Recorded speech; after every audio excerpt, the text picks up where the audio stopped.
What's up, Growler Nation? It's Growlers with Willo time, a Pack Chatter production. Thanks for coming back.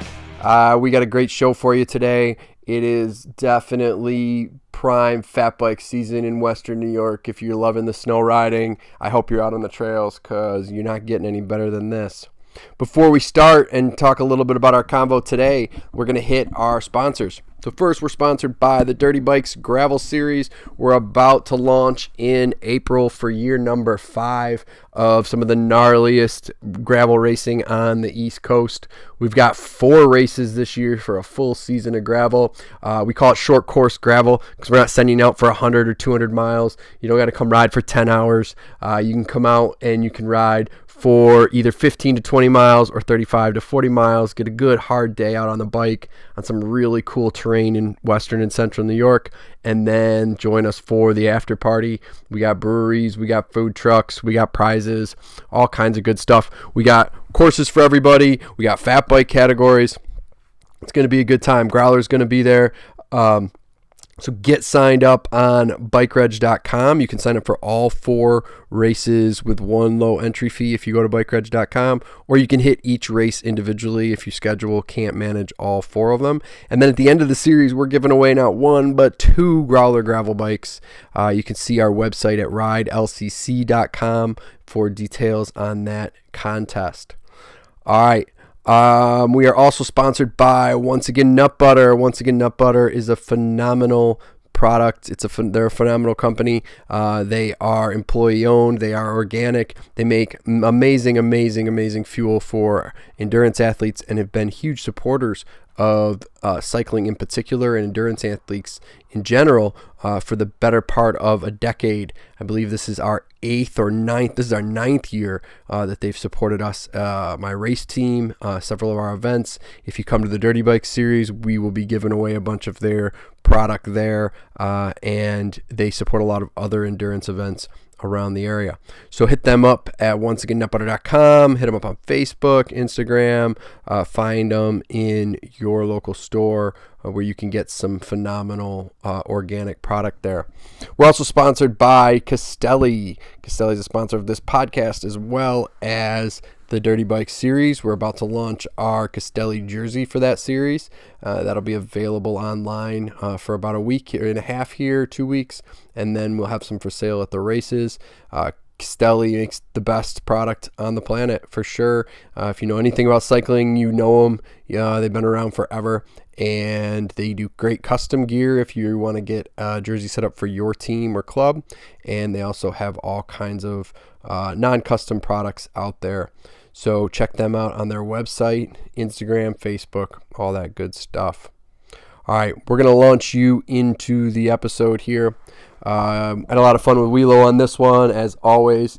This time around, we are chatting about e-bikes, chatting about e-bikes, how to use them on the trails, what problems do they cause, what do we not know about them, and what does it look like from the manufacturer standpoint. So we're going to see a Growler e-bike pretty soon. I don't know. Could be very, very cool, though.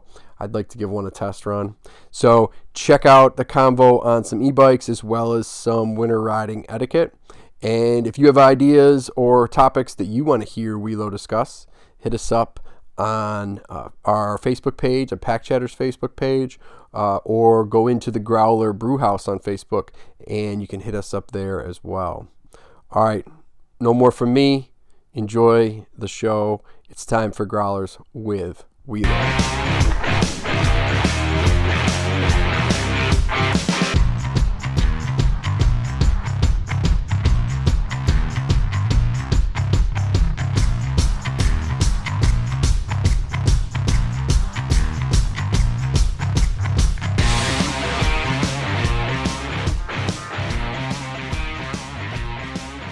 All right, Growler Nation, welcome back to Growlers with Willo. What's up, brother? How's things going? Tony, what's going on, my man? Everything's good over here. Growlers been busier than heck, especially now that the snow's dropped. We're just out of control busy, which is always a great thing. And we have all the new bikes coming out. We just updated the Pale Ale, the 27.5 Plus and 29er. So we gave it a little bit slacker geometry and some bigger travel. And the gravel bike is finishing up its little it works, and yeah, man, everything's been good over here. Cool. How's Yeah, everything with you, buddy? good. I'm not a huge fan of the winter riding. I've gotten out a little on the trails with the fat bike, which is always fun. But I'm a summer guy. I don't like the cold weather, so I'm pushing through this time of year. But Uh, the you, trail riding's good. It definitely been a bonus for that. I mean, they just had a couple different races over the past 2 weeks or so, and they're just saying the trails are so fast and so good. We did one with Wynimba just recently for their fifth annual event that they do to raise money. And when I say the trails were amazing, I mean, they're about as good as they get. Katina just won the your wheelie makes my heart race, I think is what it's called.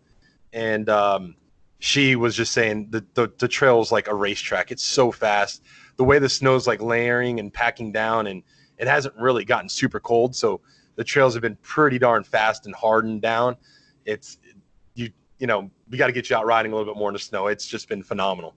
Yeah, yeah. I went out with a group the other day, which was cool. It was one of the bigger groups. I mean, I've been fat bike riding in the snow for, I don't know, several years now, but I never do it a lot, but I always hit it a few times. And it was one of the bigger groups I've gotten out with. Like, there's just more and more people doing it. I think we had 12 or 15 people up at Harriet, and it was kind of cool. There was definitely like you had to break some trail, but some of it had been ridden, and we were all on the single track stuff. So it was kind of cool to have that many people to where you could put some of the stronger guys in front and they were kind of breaking it down for everybody else. And then we would just kind of rotate off and let somebody else do a little bit more of that hard work. And it was kind of a different fat bike experience than I've had over the last 5 or 6 years. Yeah, man. You know what's funny? It's they're expanding on what we can do too. They have so we're doing an event at the end of the month. It's a downhill slalom event for fat bike racing at a local ski trail. So it's being held by Wynimba and by Loud Performance, and it's at a ski resort. They're going to shut it down for a little bit, or at least part of it. And the race starts right at the bottom. You have to ride all the way to the top, and then they're going to allow you to slalom fat biking. Well, I'm assuming you're gonna run a fat bike just for your own sanity, but fat bike down, and it's kind of cool. There's that one. There was another one that they had some chairlift access just recently to another local place. So it's just opening up, man. Fat bikes. It's funny as it was at one point a niche, but there's so many riders and so many opportunities for these ski resorts to do some cross promotions and continue to generate revenue off another source of income. And they're opening up all these really cool slalom options for fat biking on ski hills.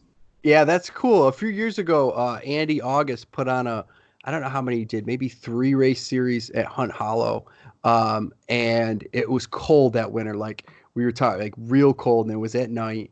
And the race would start at the bottom of the hill and it weaved through some like snowmobile trails and stuff, and then kind of back around the base of it. And then you climbed up this access road that was mostly pavement and then cut into the ski hill and then ran down the ski hill. And it was like a sheet of ice for the most part because it was so cold. And you know what it's like skiing in Western New York. It's ice anyway.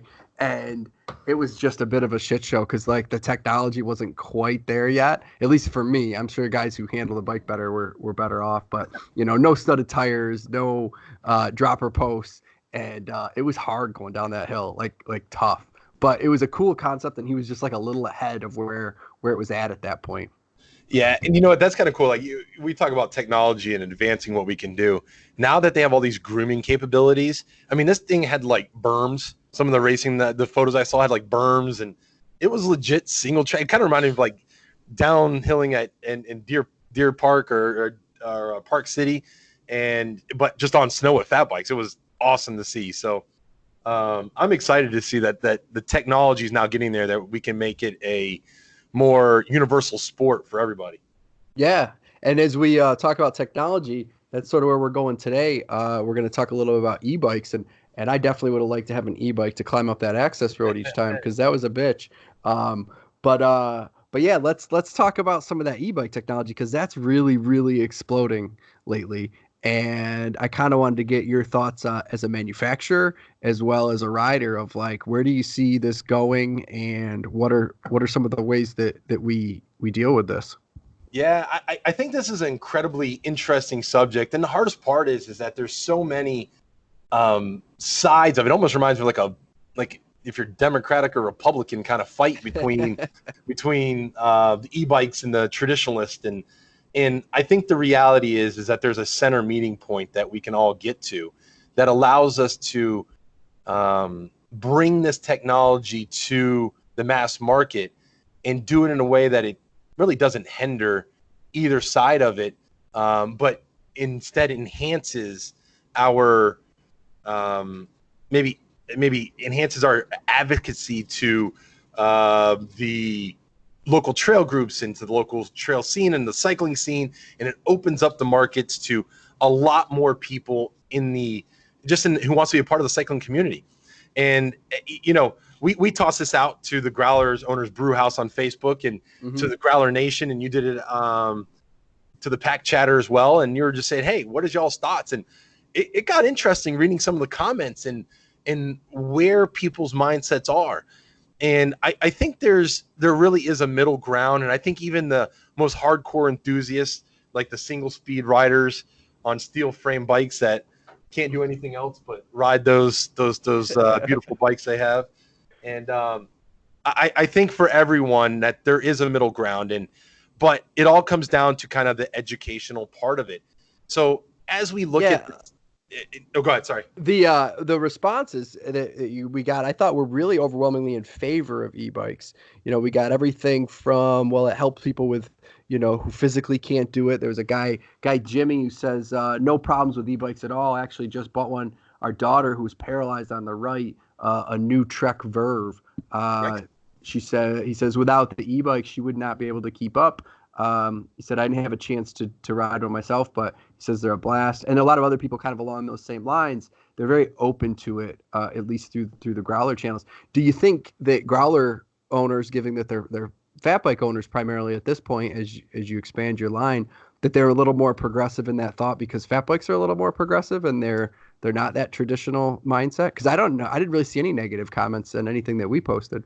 Yeah, it's kind of funny. So I follow a lot of different forums and Facebook groups, and it's interesting in where the mindset has changed just over the past couple of years. And I think this is just like anything else. When it's new, we all hate it, no matter how cool it is. I mean, even take Tesla, right? Tesla probably makes one of the coolest cars, and yet the most hated thing on the planet. And if what it has to do is it has to find its niche. Fat bikes were the same thing at one point, where I am guilty of this myself. My very first ride on a fat bike, I thought it was the stupidest thing in the world. I was like, who in their right mind wants to ride in 2-degree weather, which was my first ride, and wants to ride on this big clunky thing? And it took me a little bit. It took me a little bit to understand the attraction. Now, what really attracted me to fat bikes is when we dialed in the technology to make it what it is today. And I think that's what's happening in everything from electric cars to electric motorcycles to e-bikes. It's the technology is coming to the forefront, and it's pushing the envelopes of what these bikes can do. And that is, I think, the bigger issue. In not when I say issue is not that it's a good or bad thing, but it's the topic that needs to be brought up, and it is being brought up, and it's being brought up from everything from the manufacturers like Bosch, who makes these amazing e-bike systems. Shimano's doing the same thing, to even companies like mine, where we're manufacturing, saying, well, how can I balance out the traditional cyclist with introducing a new product that is going to possibly upset part of my crew of or the Growler Nation. And then it also goes into the more public part of this, whereas the trail advocacy groups or the land management is saying, like in Rochester and in New York right now, I'm sorry, I don't know about New York, but Monroe County, it's not legal to ride an e-bike or a motorized bicycle on any trail. So there's a balance that we need to come together as, and we need to define what is allowed, what's not allowed. I know there's been talks of permitting it or licensing it. I'm not a huge fan of that, but there's the purpose of licensing and permitting things is so that we can do more research, we can have more funds for the groups. And as we take a look at this, everybody needs to put their hands in and have the discussion of what's capable. So I think the first thing, and I think what's been smart by a company like Bosch, who develops these is that they have come and they basically said, hey, we're going to sell these. That's what they're basically telling us. They're telling us we're going to sell it. So the question is how can we sell it and everybody be okay with it? And I think this is where regulations matter to what's allowed. And this is where it's good to have a lot of communication and advocacy groups and getting everyone's input. But Bosch did something smart. They make 3 different classes of bike systems. And in particular, and this is the conversation that we're having, 2 of the classes are kind of, they make them so that they're more, that they're, for instance, I'll give you the first one. Class 2 and 3 have to do with throttle controls and speed controls. So it makes it one that class 2 is it runs off a throttle. Well, if it's running off a throttle, that doesn't make it a pedal assist. It makes it a dirt bike or something of that nature. A class 3 is something that says, look, it's a pedal assist, but your speeds are much faster. And they're talking 28 miles an hour is where it limits it at. So one of the things that Bosch did was smart is they put a cap on all of their class 1 bikes. And I think this is where it was very smart for them to be proactive so that we can limit the issues that we're going to see with these bikes. And so the first one is that class 1 is it has to be pedal assist. There's no throttle controls, but it maxes out at 20 miles an hour. And I think that's important just because we share the trails with so many other users. Everything from horses, I've seen horses on trails, to other hikers, to I have 4 kids. I take my kids out hiking often. And, my youngest is 2 years old. The last thing I want is a mountain biker who's out of control sliding through and ripping through that trail. Right. And that's where we get into, as much as there's all these good reasons for being in support of it. But that's all well and good, but you have to address some of these issues, right? So one is having maybe a regulation on how much you can put into the trail, because even 20 miles an hour on the trail is pretty fast, especially if you can hold that 20 miles an hour for a lot longer than what you would be able to hold it if you were generating that power yourself. And certainly, as as a manufacturer, once one person develops something, then the next person wants to outdo them. So you end up in this, if there isn't any regulations, there becomes this competition of, well, my pedal assist without a throttle can now do 25, and then mine can do 30, and mine can do 40. And that technology, I'm sure, will come without having to have the throttle specifically. So without having that regulation, particularly for the trail access, it might be different on the road anyway. It becomes an issue of how do you make the trail safe for everybody who's using them, as well as for the riders who's on it that might not be able to handle taking something at 20 miles an hour if they didn't have the e-bike. Well, I mean, and I love that you talked about possibly even the road. If you really think about it, give somebody a bike and tell them to go 40 miles an hour on the road. That isn't smart sometimes, Right. And this all goes down to understanding your capabilities, but obviously you give somebody a dirt bike and they can go as fast as they want. You give them a street bike and, you can do 200 miles an hour on a street bike nowadays. That's legal, or the bike's legal. The speed is not, obviously. So right. It all comes down to responsibility. It all comes down to education, and to be able to do that, you got to have a lot of money to be able to educate people. It comes down to some enforcement. Everyone knows I'm a police officer as well. And the problem is we don't have time to enforce if someone's riding a pedal assist bike in the woods. That's for the DEC to deal with and some of the other ones. But even then, they have a ton of other things going on. And so right. I think this is where the bad blood, maybe, I'm not even sure how to explain the anger from both sides, where, sometimes you have the traditionalists, it's like, that's not mountain biking, getting off our trails. But are they upset because it's an e-bike? But, like one of the conversations we've had before was an e-bike does have a motor. Yes. And it is a motorized bike. That is a motor. Yeah. It's a motorized bike. And if you look at any of the things, the Erie Canal path that we have that runs, down the the Genesee Trail, you can't have a motorized bike on it. So are now e-bikes illegal to be on there? And this is where it just comes into common sense. I mean, who's enforcing it? I've heard stories of people flying by, regular hikers on an e-bike, because they do move a little bit quicker with I don't want to say less effort, because I know there's some arguments that it doesn't take less effort, but It does. In all reality, I don't have to pedal as hard to go as fast, and I can maintain Sure. something longer. That's the whole point, right? I Yeah, mean, and I get the arguments for people who have disabilities and those kind of things, but honestly, from my perspective, it's a little bit intriguing to go, well, if I could do that ride at 20 miles an hour on my own and I could do it 30 with an e-bike, that might be kind of fun. You know what I mean? Like I'm putting that same effort in that I would do at 20, but I'm getting it at 30. Like that's kind of cool. Can I get away with that? yeah. And kind of depends on the circumstance. Yeah, you know what's funny? You say that too. Is so my brother's a Miami-Dade firefighter. He's a battalion chief in Miami-Dade, and when I was 18 years old, I remember I wanted to buy a Honda 955 RR. So the bike does, I don't know, maybe a buck 60. And the reason why I didn't buy it is because I know I love speed. Mm-hmm. And if I had that bike, I know where I would be. I would be dead.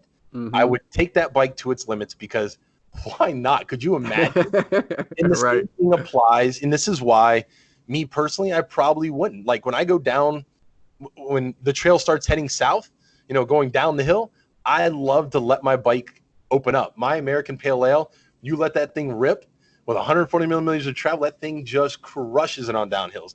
Get a plus tire, I have all the traction. I mean, I've been 35 miles an hour plus on that bike. It's it's no joke scary, but why? Because I love it. I Right. love seeing how far I can push it. Now, I just made the argument that class ones go 20 miles an hour and class threes go 28. Well, Mm-hmm. I've been faster downhill on a mountain bike.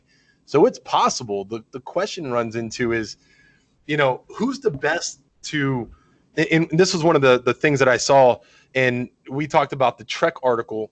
There's a Trek article, and in fact, do you want to elaborate on the Trek article that you read?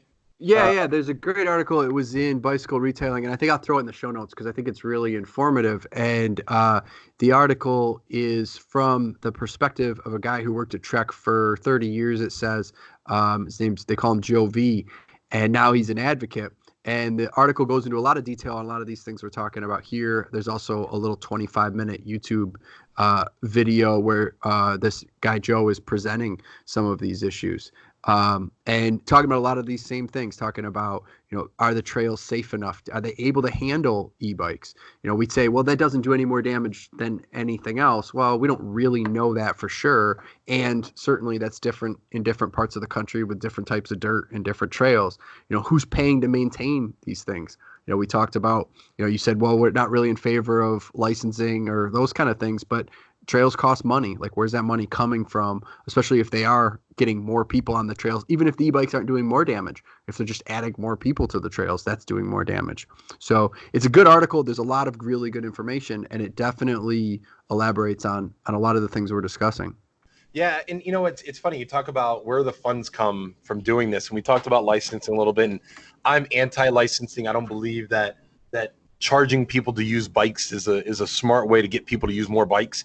I think it's a way that's going to hinder people to use bikes, or just people are going to do it illegally. And I think that is the the toughest part is who's maintaining these, who's supporting the groups that are maintaining these bikes. And I think this pressure needs to go back to the manufacturers or the bike shops, the local groups, and I think they need to do a better job at generating excitement through the cycling community and make it a little bit easier for people to participate. I look at Wynimba as one of the best ones that I've ever seen, and they do a phenomenal job at getting people engaged and out there trail building and designing and being a part of it. But that also takes support of companies like us. So even, we talk about how do you get money to get better education. And one of the things that we do, and there's a great discussion that we just had with the Climb Group. And we had a client that flew in from Long Island. His name was Rob Gill, bought a beautiful nitro stout. And what we did is every time someone buys a bike from us, we donate to the local trail group of the customer's choice. So if they, for instance, he comes to me and goes, hey, to buy I want to buy this bike from you, but I want you to donate to Climb. Well, we didn't have Climb set up. So he gave me a connection, and I met up with Climb guys, and we actually set up a group. So now every time someone buys a bike in that area, or if they want to, they could donate to Climb. And we're going to donate to them $100 per bike that we sell. So what's nice is that's a lot of money when you start looking at how many bikes we sell to Long Island area. And it helps with that advocacy. How is is Bosch, since they are the forefront of this e-bike system, how much are they donating to help the cause over here? Maybe that's the conversation. Or how are we generating revenue to find out, look, are e-bikes making more issues than they're helping us? Then are they bringing in? And I think the other part that we need to look at is who is selling these. I know Trek, I know the representative or the ex executive for Trek, he says we're not prepared to sell e-bikes. And I actually think he's right. And I think there's an interesting article I read the other day that says who is the best at selling these. And what they were talking about is power sports shows or power sports shops, which is companies that sell dirt bikes, four-wheelers, ATVs, all of these power sports systems. And it's kind of interesting in why and how is because one of the things that you run into in the cycling industry, a $3,000 bike is above average quality and is kind of an expensive bike. Where you look at in the motorsports industry, these guys got it tuned in. They're talking, hey, look, you can buy this brand new dirt bike for $6,000, $7,000, $10,000 that you can't ride anywhere unless you have private land. Or we have these really, really badass e-bikes that we sell. And what they do is they sell them as motorized bikes. Where bicycles in the bike industry, it is like it's like a dirty word. You say motorized bike and it is a no-no. Right, so right. I think there's a mentality that we either need to, as an industry and as consumers, need to say, look, e-bikes are okay. We just got to find a balance, the best way to explain it. And it's okay to say it has a motor, but what's that capability and how powerful do we make them and how long do we allow them to ride? And what damage does it do? Does it do damage? We don't know.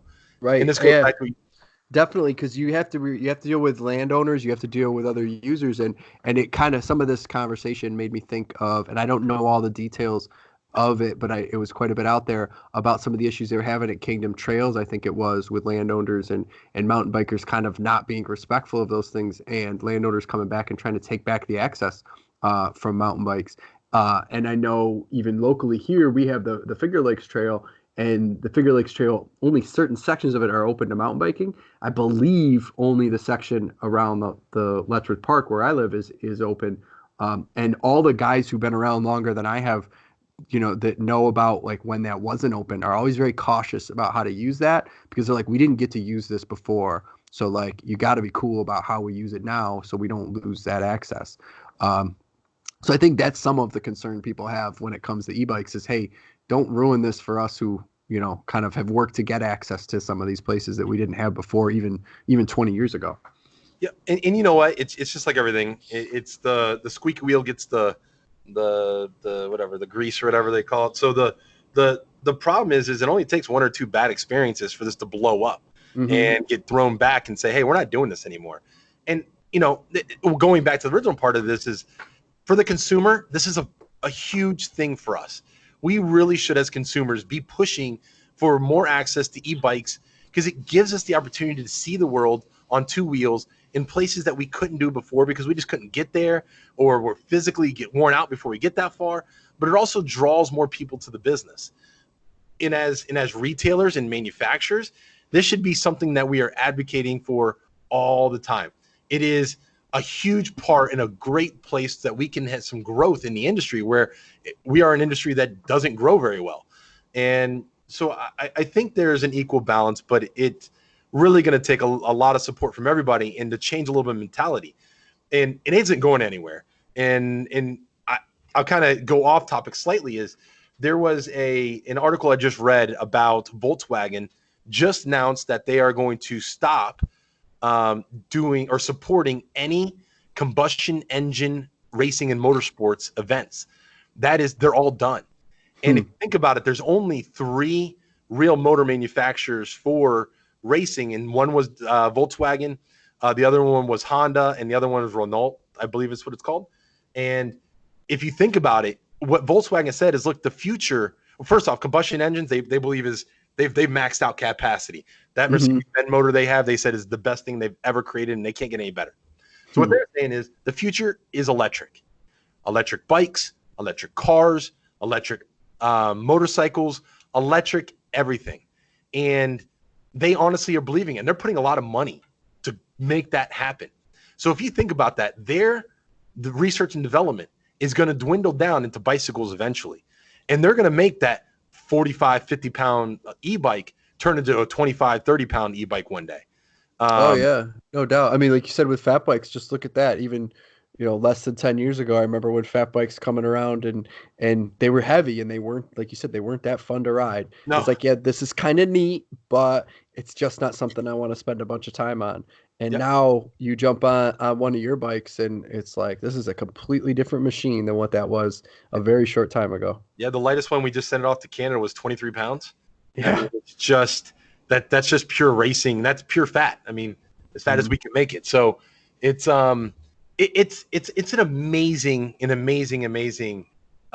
technology. We just got to embrace it. And once again, you got your enthusiast, and then you got those who are anti this, who just want to stick to traditional mountain biking, and that's it. So, but there's benefits, and that's the toughest part. I want to see it grow because there's so many benefits to the industry and so much more access points, but we got to do it right.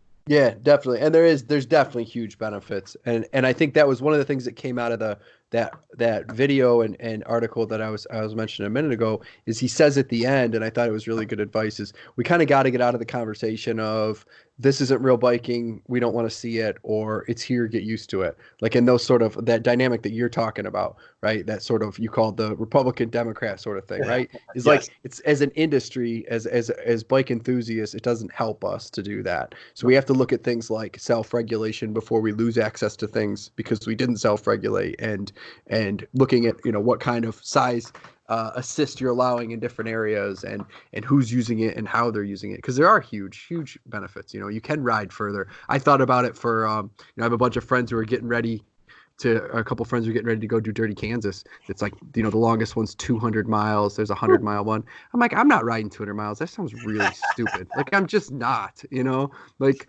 it's going to take me 18 hours or more. I'm not riding my bike for freaking 18 hours. But if I had an e-bike, I don't know, maybe, Maintain 20 miles an hour. Yeah. I mean, I don't even know, with 200, so you need 10 hours, right? So Right. you get a 10-hour ride at a pedal assist bike with swappable batteries or something. Yeah. Simple. I mean, that's still a hard day, but like like I don't have to spend my life training to do it, and aside from the desire to want to do it, and I don't think that detracts from anybody who really does it without the e-bike. Like, great, awesome, good for you guys, but like, being able to experience that in that capacity, and I think you'll see some of that. We actually opened up the Dirty Bikes Gravel Series. We opened up a non-competitive class where we're going to allow e-bikes this year. Just for that reason. I had a lady contact me before we opened anything up this year, and she said, "Hey, I've done your races before. I really love them. They're a lot of fun. I've gotten injured. I can't do them. Is there any way you guys would allow me to ride the course on an e-bike?" And well, there's certainly people who are racing, and we don't want racers and e-bikes kind of mixing, people who are racing and not on the e-bikes. There's certainly a place for that. And I think outside of just being on trails in these different events, you're going to see those things come up too. And those are great. It brings in more riders to the events. It brings in more sponsors to the events. It brings in more revenue to the events. It's funny you say that too, is one of the things that I've always found intriguing, I'm glad you said the e-bike and the racing, is if you ever go to like a 5K, you ever go to like a 5K walk or run, and there are literally like 4,000 or 5,000 people. Like, you're trying to tell me we can't get 4,000 or 5,000 people to get to a bike race? We don't own bikes in our own houses anymore. Right. And part of the reason why is they make it so easy to be a part of the event and this is where e-bikes kind of kick in and make it a more cultural thing. Imagine now if you open it up and everybody with an e-bike can easily come and do, maybe it's only a 20-mile loop of your race. And they go out and bang 20 miles out, and they're part of the festivities. They did it. They got the T-shirt. They talked to their friend. What'd you do this weekend? Oh, I went and did a 20-mile ride. Right. And it's the same thing. Oh, what'd you do this weekend? Well, I just ran a 5K. Although they trotted or they walked it. Who cares? It doesn't even matter. You have the T-shirt. I did it. Right. So I think that's a really interesting thing. And I saw one the other day. I'm like, well, how the hell do you race an e-bike when you just have a more powerful motor? But if it's non-competitive, and it's just that you started and completed the race. You know what? The Black Fly would be a prime example of that. That's a brutal race. And maybe you have a non-competitive e-bike variant, and now you go from 3,000 participants, which I think is what the Black Fly holds, and you go to 10,000 because Right. now, or 4,000. That just brings that many more to it, because I sure as hell am not going to go do the Black Fly. I have zero capacity to make that or want to without wanting to torture myself. So Right. But it's you want to experience the terrain, you want to experience the event, I'd love to. and that's definitely where we're at with our series, not just with e-bikes, but even just having, we have 15 to 20 mile loops that are part of it. A lot of gravel races are that Dirty Kansas, that's the staple for gravel. It's 200 miles, and it's like, yeah, that's great, but who's doing that that's not already a hardcore cyclist? So, our longer ones are 35 to 40 miles, and the short ones are 15 to 20, and then even throwing that e-bike on top of it with the exact thing that you're talking about. Like, how do we get these sort of gravel races to be competitive at the front and throughout the middle for those people that want to go out and bang bars and battle a little bit, and then be that participatory, this is fun, I beat the course, I rode the sections, I got to ride the cool technical part, I got to climb this hill, but I got a little help that I couldn't do it otherwise. And I'm hoping that we're able to open that up both with e-bikes and people who can ride it but are not on e-bikes. Like you could take a Walmart bike and ride that 15 miles if you want. Yeah, and, it's fun that you say that, because it goes back to there's two different levels of cyclists that I always see. There is the hardcore racer, people go out there and train, really just they live and die going as fast as they can on a bike. And then there's me. I am the beer drinker who likes to ride my fat bike and who likes to hang out with my buddies. In reality, for me, cycling is more communal than it is a race event or an exercise thing. I honestly could care less if I ever win a race in my whole life, but I really do love hanging out with my buddies and going out on some killer trails here locally, like Tryon or Dryer or OCP or whatever we hit, and then just going having a beer with them and eating some nachos and then going home to my family. That is what I think we need to drag into this and really keep that in perspective. If it wasn't for that part of the business, I would never even own Growler. Like, if it wasn't just for me enjoying cycling and enjoying my group of people, Growler would never exist. And that's kind of crazy to think about what we have. So talk about e-bikes, maybe that brings that first person in to ride for the first time. Yeah, I think it opens that up. And I kind of come, as much as I've done a lot of racing, I've done very little winning.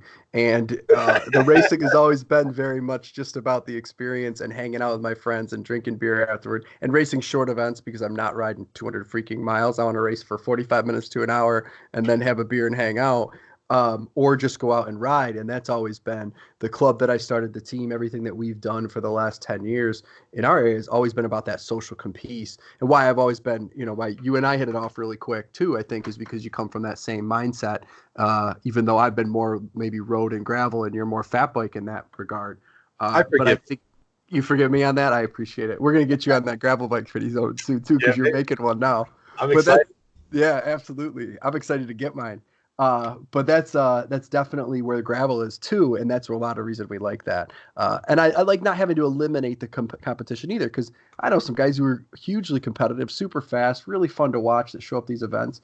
Guys that show up to our races that are pros and retired pros and stuff, and they're awesome people, and they get that part of it. They hang out with the people who just finished the race like me, So it's nice to have that mix of individuals, and I think the e-bikes open that up for sure. Yeah, I think it's a good thing for the industry overall, and as time comes, they're going to be more prevalent. We're going to ride them. Everyone's going to enjoy them, and it's going to be just part of our cycling community. Yeah, I hope so. But we definitely have to think, especially with the trail usage, maybe even more so than where we see them on the road, is how we sort of self-regulate so that we don't hurt ourselves with other communities in the process. Yeah, absolutely, man. Absolutely. So yeah. Speaking of social stuff here, as we kind of get close to wrapping up for the day, I got a question for you. And I've been kind of developing a little bit, and maybe we'll throw it out to listeners and see what they have. So I kind of mentioned earlier that I went out on this group ride with in the snow, and it was really fun. It's a place I've ridden in the snow many, many, many times, but it was probably the biggest group that I'd been out there with, and probably the biggest variation of ability within the group. We had a couple of guys who were hardcore mountain bikers who mountain biked for 20 years, and we had a couple of people who were on their fat bikes for the first time this winter. One of them was a new Growler owner, in fact, Yeah, and there were buddy. several Growlers on the ride itself, but a wide variety, men and women, all different ages, and it was really cool. And we were able to stay together pretty well through all of it. But I just kind of wondered, like what are some of the tips and etiquette that you have for group riding in the snow on the trail to make it fun for everybody who's involved with the group? And I don't mean like how do we respect other people who are riding out there, like that's important too, but that's not what I'm getting at. Yeah. Like how do we work within our group? So we kind of came up with one little fun one, because some of the trails that we were on hadn't been ridden and there was a couple inches of fresh powder on some of them. We had to get the stronger guys out sort of packing down this trail, and then we let the newer riders kind of stay in the back and kind of benefit from that, which was cool. So I tried to stay in the back, by the way, and do as little as possible. But then we also, it's pretty easy to crash on the snow, which is fine. It's fun that way, right? So we made a little rule that you had to cut trail until you crashed, and then you got to go to the back of the group. Which I thought was a fun one. I also found it was really hard. I ride with clips on the fat bike still. And I've gone, I don't have the SPDs. I tried the SPDs. That was a nightmare. You couldn't get in and out of them. But I've got the more open, I got a look style one that's more open that comes in and out of it. But I did find riding with the group, there's a lot of people who aren't riding with clips, and they stop, they put their foot down, they crash a little bit more in the snow sometimes with the thicker snow. So I found that I was putting my foot down a lot more than I would if I was just riding by myself. Yeah. And clipping in and out was sometimes a little more problematic, even though the setup I have is pretty good for it. So like, how do you manage that? Do you ride clips? Do you not ride clips? Is it bad with a group to ride with them? So here's the part when it comes to a group, and it's the hardest part for, in particular, riders who are really good and really fast, is that if you're riding as a group, it's because you're riding as a group. And that's a very big, important word. It's not about, if you want to just go do some KOMs and you want to go rock it, dude, go blast out and have a good time. But that's not part of being the group. And being a guy who hasn't been riding as much as I love to ride, and even before then, so when I was riding a ton and I could just absolutely rip on the trails, one of the things I've always done, and this goes back to my mentality about inclusiveness and getting people to ride. The idea of a group is that we're there to be together with the ability to cycle. So it's about the people, not about the bikes. Where when you're doing it by yourself or you're racing, it's about the bikes. It's about getting out there. It's about winning. When you're in a group, it's not. And I ride clipless pedals, so I lock myself in. I can ride flats as well. It doesn't really matter. But you have to understand you're going to go slower. The fast guys want to go fast, go up front, but you're going to end up waiting for everybody. And that's okay. But because you know that you're going to go out there and ride with a group of people. So for me, I've always been, and it's weird because when I ride with people who aren't used to my group, every time we stop, everyone gives high fives like we're 7-year-olds winning like a sticker. So Right. It's just like, hey, we're like, guys, nice trail, whatever it is. We talk, we take our times. And the bigger part is you got to understand everyone's ability in the group. I used to be a much faster rider than some of the guys I rode with. So when I got up there, I'd be the first one done with the trail.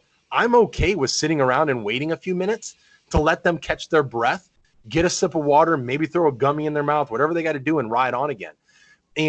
But that's a mentality. And if you really want people to join your group, it's about the experience of riding with others and not being the fastest guy out there.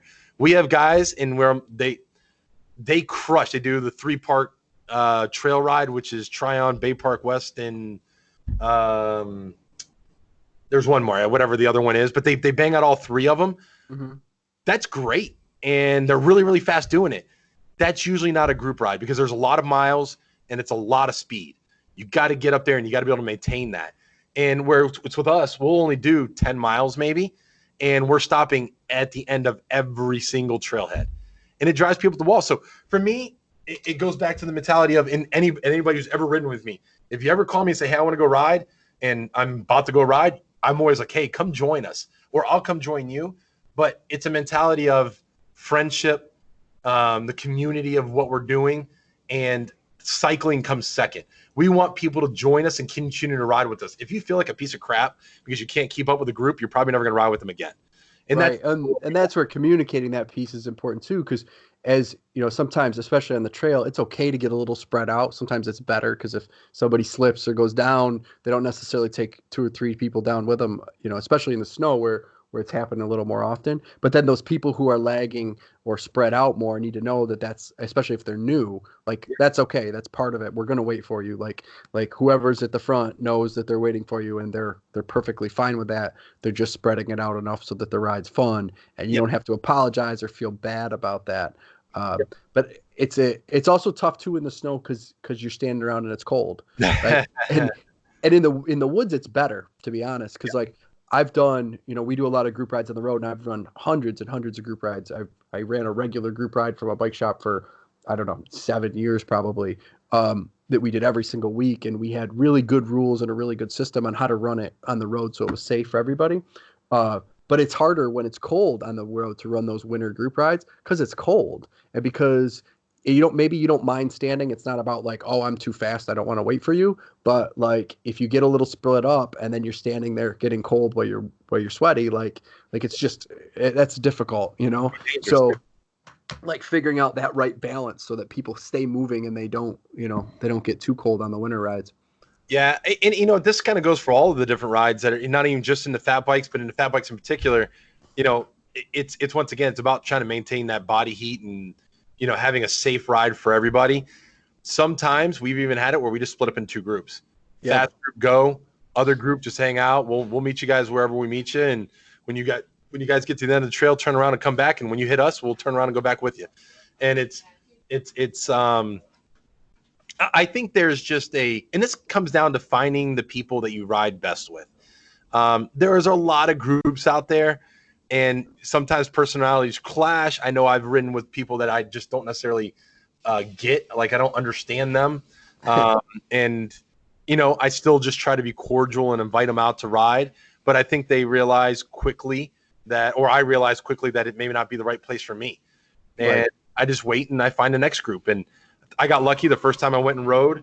I met up with Joey D and T-Poke, and Potsy was out there. So that was my main core, and they were just they were me. They were exactly like me. They just wanted to go ride and have a good time and be friends.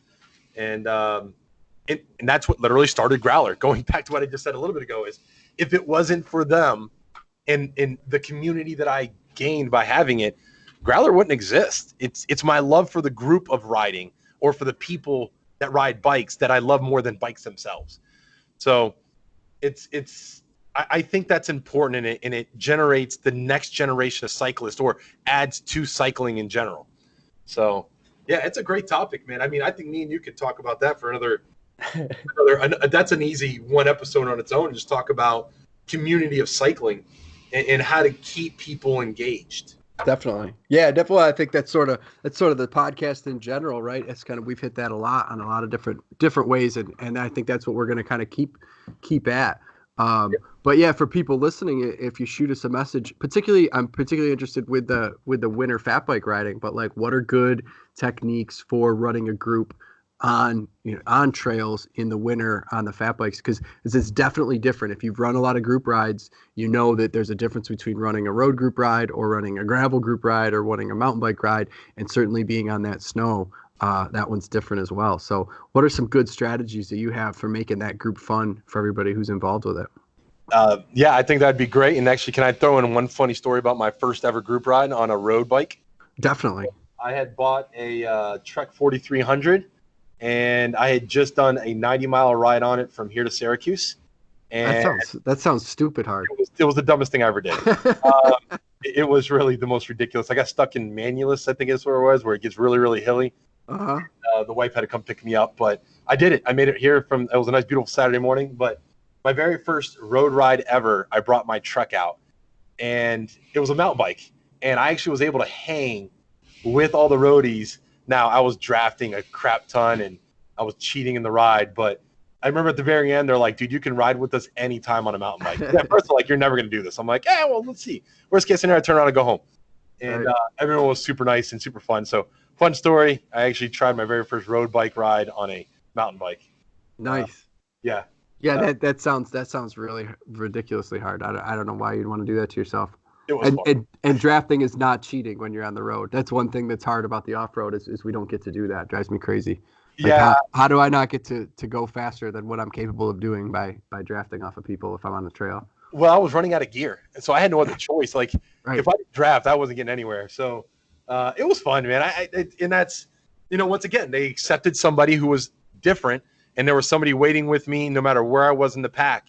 About 90% of the ride, I was number 3 in the pack, and then the last like 10%, we hit some serious hills, and I could go nowhere. So, but someone waited with me. They didn't just abandon me and ride off. There was somebody then to encourage me to keep riding.